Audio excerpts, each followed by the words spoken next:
Prayer చేసుకుందాం. పరిశుద్ధుడ విమోచకుడాని పరిశుద్ధ నామం బట్టి వందనాలు చెల్లించుకుంటున్నాను తండ్రి. రాత్రంతే మాకు సుఖమైన నిద్రించావు. ఉదయకాలంలో ప్రభా నీ పాద సన్నిధికి వచ్చుటకు మాకు ఇచ్చిన భాగ్యాన్ని బట్టి వందనాలు. నేను నీ వాక్యం చదువుతుండగా ప్రభా మాతో మాట్లాడండి. నీ స్వరం వినిపించండి. సన్నిధి వచ్చావు యేసు నామంలో స్తుతించి ప్రార్థించి వేడుకుంటున్నాను తండ్రి. కీర్తనలు 21వ అధ్యాయం. యెహోవా రాజు నీ బలమును బట్టి సంతోషించుచున్నాడు, నీ రక్షణను బట్టి అతడు ఎంతో హర్షించుచున్నాడు.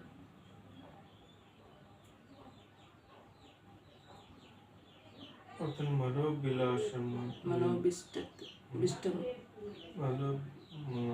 మనోభిష్టము నీవు సఫలం చేసి ఉన్నావు. అతని పెదవుల్లో నుండి వచ్చిన ప్రార్థన నీవు మనవి అంగీకరించి ఉన్నావు. నీవు మానక అంగీకరించి ఉన్నావు. శ్రేయస్కరమైన ఆశీర్వాదాలతో నీవు అతన్ని ఎదుర్కొంటున్నావు. అతని తల మీద అపరంజి కిరీటం నీవు ఉంచి ఉన్నావు. ఆయుష్ మన్మాని అతడు నిన్ను వరమడుగగా నీవు దాన్ని అతన్ని గ్రహించి ఉన్నావు. సదాకాలము నిలిచి దీర్ఘాశు నీవు దయచేసి ఉన్నావు. నీ రక్షణ వలన అతనికి గొప్ప మహిమ కలిగను, గౌరవ ప్రభావం నీవు అతనికి ధరింపజేసి ఉన్నావు. నిత్యము ఆశీర్వాదం కాకుండా ఉండినట్లు నీవు అతన్ని నియమించి ఉన్నావు. నీ సన్నిధి సంతోషంతో అతన్ని ఉల్లసింపజేసి ఉన్నావు. ఏలైనగా రాజు యెహోవా యందు నమ్మిక ఉంచి ఉన్నాడు. సర్వోన్నతుని కృప చేత అతడు కదలకుండా నిలుచును. నీ హస్తము నీ శత్రువులందరినీ చిక్కించుకును. నీ రక్షణ హస్తము నిన్ను ఉద్దేశించి వారిని చిక్కించుకును. నీవు ప్రత్యక్షమైనప్పుడు వారు అగ్నిగుండం వలె ఆగుదురు. తన కోపం వలన యెహోవా వారిని నిర్మూలన చేయును, అగ్ని వారిని దహించును. నీ భూమి మీద నుండకుండా వారు నీవు నాశనం చేసేదావు. నరులలో ఉండకుండా వారి సంతానం నశింపజేయదు. వారు నీకు కీడు చేయవాలని ఉద్దేశించిరి, దురుపాయము సన్నిరి, కానీ దానిని కొనసాగింపలేకపోయేది. నీవు వారిని వెనుకకు తీసివేసేదావు. నీవు వంటి నరాలను బిగిలించి వారిని ముఖం మీద కొట్టేదావు. యెహోవా నీ బలం బట్టి నిన్ను హెచ్చించుకును. మేము గానం చేయొచ్చు నీ పరాక్రమమును కీర్తించేదను. ఇందులో కొన్ని మాటలు మనం ధ్యానించుకుందాము. మరి మొదటి 3 వచనాలు 4 వచనాలు చూసుకుంటే, యెహోవా రాజు నీ బలమును బట్టి సంతోషించుచున్నాడు, నీ రక్షణను బట్టి అతను ఎంతో హర్షించుచున్నాడు. అతడు మనోభిష్టము నీవు సఫలం చేయుచున్నావు. అతని పెదవుల్లో నుండి వచ్చిన ప్రార్థన నీవు మానక అంగీకరించుచున్నావు. చూసావా, రాజు మరి ప్రార్థించినప్పుడు దేవుడు వింటూ ఉన్నాడు. మన ప్రార్థన కూడా దేవుడు వింటాడు. మానక చేసిన ప్రార్థన నీవు అంగీకరించి ఉన్నావు. కొన్ని విషయాలు మనం మానక ప్రార్థన చేస్తుంటాం. ఆ విషయం ప్రభా ఇది కావాలి, ప్రభా ప్రభా ప్రభా ప్రభా ప్రభా అని ప్రార్థన చేస్తూ ఉంటాం. మరి అది పొందిన దాకా కూడా ప్రార్థన చేస్తూ ఉంటాం. మరి మానక అతని ప్రార్థనను అంగీకరించి ఉన్నామని దేవుడి వాక్యంలో సెలవిచ్చి ఉన్నది. శ్రేయస్కరమైన ఆశీర్వాదంతో నీవు అతన్ని ఎదుర్కొనుచున్నావు. అతని తల మీద అపరంజి కిరీటం నీవు ఉంచి ఉన్నావు. ఆయుష్ నిమ్మని అతడు నిన్ను అడగగా నీవు అతన్ని అనుగ్రహించి ఉన్నావు. ఆయుష్ ఇమ్మని అతడు అడిగాడు, మరి అతనికి నువ్వు ఇచ్చావు. ఆయుష్ అంటే మనం బ్రతికే సంవత్సరాలు, అంటే జీవితంలో ఈ భూమి మీద బ్రతికేది అది దేవుని చిత్తం. చనిపోవటం కూడా అది దేవుని చిత్తం. మనకు మాదిగా మనం చనిపోలేము. కొందరు ఏం చేస్తూ ఉంటారో, కష్టంలో బాధలు ఏదైనా తట్టుకోలేనిది, మనోవేదన తట్టుకోలేనప్పుడు ఏం చేస్తాడు, వారి ప్రాణం వారు సొంతంగా తీసుకుంటే అయిపోతుంది అని. మరి కానీ తీసుకుంటే అయిపోతుంది కరెక్టే, కానీ చనిపోయినాక నరకం అనేది ఉంటుంది. అందుకోసమే మనకు మానంగా నరహత్య ఏమంటారు, ఆత్మహత్య చేసుకోకూడదు. దేవుడు మానవునికి ఇస్తాడు కష్టాలు, జీవితాంతం ఉంటాయి ఆ కష్టాలు? ఉండవు. అది దేవుని వాక్యంలో సెలవించింది, నువ్వు ఎంత భరించగలవో అంతే ఇస్తాడట, అంతకు శక్తికి మించిన సమస్యలు ఇవ్వడట. కానీ మానవునికి తెలియదు, ఇంత పెద్ద సమస్య అని అనుకుంటాం. దేవుని వాక్యంలో సెలవిచ్చబడింది కాబట్టి మనకు శక్తికి మించిన కష్టం రానియడట. కానీ ఆ కష్టంలో తప్పించే మార్గం కూడా దేవుడు చూపిస్తాడట. మనము దేవుని ఎరిగిన ప్రజలకు ఈ సత్యం తెలుసు, అన్యులకు తెలుస్తుందా? తెలియదు. ఈ వాక్యంలో ఉన్న మర్మాలు, ఇందులో ఏమి లిఖించబడిన మర్మాలు అన్నిటికీ తెలియదు. వారి గ్రంథాలు చదువుతారు కానీ వారికి ఏమి బోధిస్తారో ఏమి ఉన్నదో వారికి తెలియదు. మరి ఈ పరిశుద్ధ గ్రంథము మన నిత్య జీవితంలో జరగబడే విషయాలన్నీ ఇందులో లిఖించబడినాయి. అందుకే దైవజనులు, దైవ బిడ్డలు, ఆయనతో నడిచిన వారు ఈ గ్రంథాలు రాశారు. అది ఈ గ్రంథం మనకి ఇచ్చి ఉంచారు. వారి జీవితంలో జరిగినాయే లిఖించారు, మన జీవితంలో కూడా జరుగుతుంది. కరెక్టా కాదా? ఆయుష్ దేవుడు పెట్టిన మరి కృప. మరి ఆయుష్ అంతే ఉంది, పోయిందిరా అంటారు. ఆయుష్ అంతే ఉంటే అంటే వృద్ధాపంలో మూలగబడి చనిపోతే పర్వాలేదు, కానీ కొందరు చిన్న వయసులోనే చనిపోతారు, కొన్ని నడి ప్రాయంలో చనిపోతూ ఉంటారు. కొందరు పిల్లలై అసలు యాక్సిడెంట్లో ఇలా చనిపోతూ ఉంటారు. అప్పుడు ఏమనిపిస్తుంది, అయ్యో అయ్యో అయ్యో అని బాధతో రోదనతో ఏడుస్తూ ఉంటారు. మరి తర్వాత మర్చిపోతారు, ఓకే.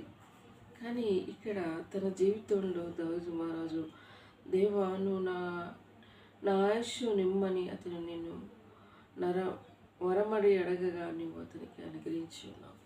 మన జీవితంలో ప్రభువా వరము, ఆయుష్ అంటే ఏం చేస్తారు కొందరు, సపోజ్గా ఫంక్షన్లు జరిగేటప్పుడు పెద్దవాళ్ళ దీవులకి అడిగిపోతే నా ఆయుష్ కూడా పోసుకొని బతుకురా అంట. చూసావా? మరి మంచి మనసు, నేను బ్రతికింది చాలు, నా ఆయుష్ కూడా నాకెంతో నా ఆయుష్ నువ్వు కూడా పోసుకొని బతుకురా అంట. మరి ఇక్కడ దేవుడు ఆయుష్ ఇచ్చేది ఆయన. మన జీవితంలో ఇంతవరకు సజీలకలుగా ఉన్నామంటే అది ఆయన ఇచ్చిన కృప అంతే.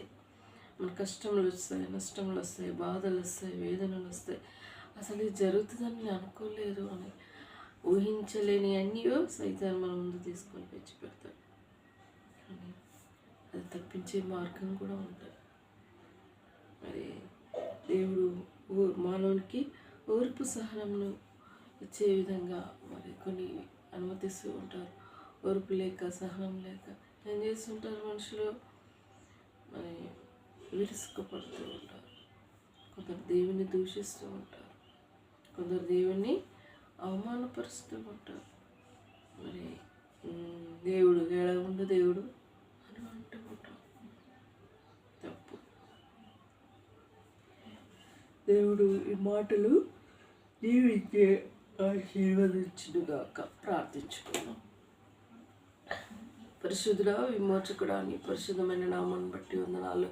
నీ సత్యమైన మాటలు, కొన్ని మాటలు ధ్యానించుటకు మాకిచ్చిన వాక్యాన్ని బట్టి వందనాలు. యేసయ్యా నాయనా, మరి ఆయుష్ మరి ఇవ్వమని దావీదు మహారాజు అడిగినప్పుడు నువ్వు తనకి ఆయుష్ ఇచ్చావు ప్రభా. మా జీవితంలో దేవా మేము ఏ పరిస్థితుల్లో కష్టాలు, బాధలు వచ్చినాను దేవా, నీ కృప చేత మమ్మల్ని దాటించి నడిపించావు. అది నీ కృప తండ్రి, నీ వందనాలు నాయనా. మా జీవితంలో నిన్ను ఎక్కడైనా మేము దేవా మరి నేరారోపణ చేసి అయినా ఇది ఎందుకు ఇచ్చావని అన్న స్థితిలో ఉండొచ్చు.